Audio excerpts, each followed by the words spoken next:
latest DLC announcement for the Surge certainly took me and many others by surprise, especially with a sequel so deep in development. And yet here we are with the good, the bad, and the Augmented, the second major expansion following on from A Walk in the Park, which popped up last Christmas. Basically, if you've ever wondered what would happen if Westworld crossed over with Dark Souls, this DLC is your answer. The Western theme certainly suits the visceral, gritty, augmented world from Deck 13, even though it's a piece of content filled with some frustrations. So before you go rootin' and tootin' with cowboys and Creotech murderbots, you will need to have beaten the first section of the Surge by defeating Pax and arriving in Central Production B.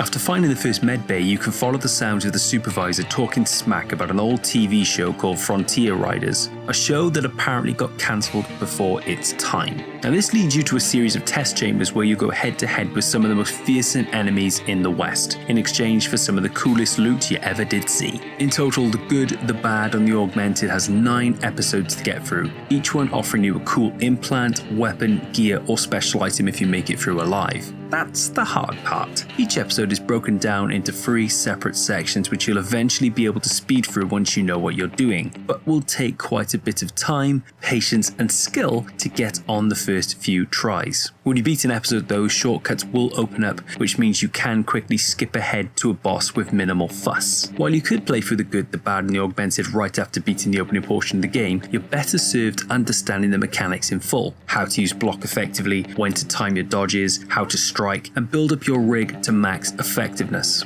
This is a DLC made for experienced players, but one where anyone can jump in. This is thanks, in part, to the modifiers, because up to 4 modifiers can be activated per episode, 1 per row, some making it much harder, though offering nice compensation in return, others taking it down a notch and making it a bit easier on you, like increasing the damage you deal or building up your combinations. Then there's those used simply for aesthetical purposes, like turning the whole episode into a black and white movie with no sound and silly captions. The good, the bad, and the Augmented is also chock-loaded with tough boss battles across the unique Western scenarios. One boss battle sees you fight multiples of the same enemy, while others require you to dodge bullets being shot out of smashed windows. Each battle really gives off the vibe of a showdown at sunset. But Deck 13 have also thought about the less experienced players again and introduced a smart and welcome lucky coin system. These coins can be located and collected for each level and stored up, and when you reach the door before the boss, you have multiple chances to try and beat him before the episode restarts over. If he kills you, you lose 1 coin, but the more coins you have after beating him, the bigger the bonus. Alternatively, you can bail out the same point with the loot you've already collected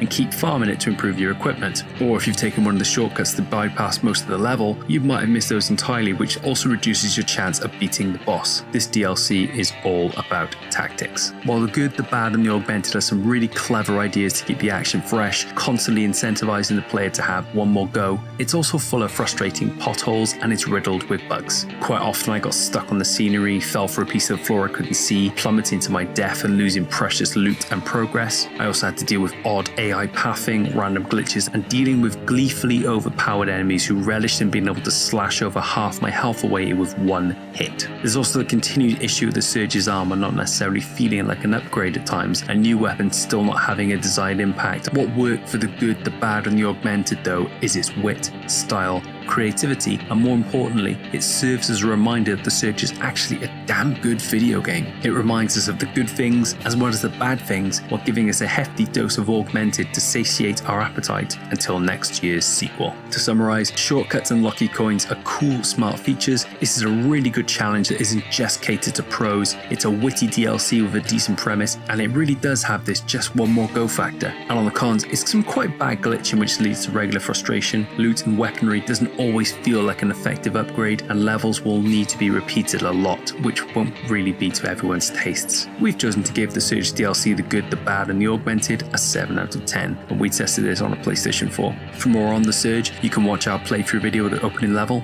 Thanks for watching. If you enjoyed this video, please consider giving us a like on the channel and to subscribe, as it really helps us to grow, and we'll see you next time.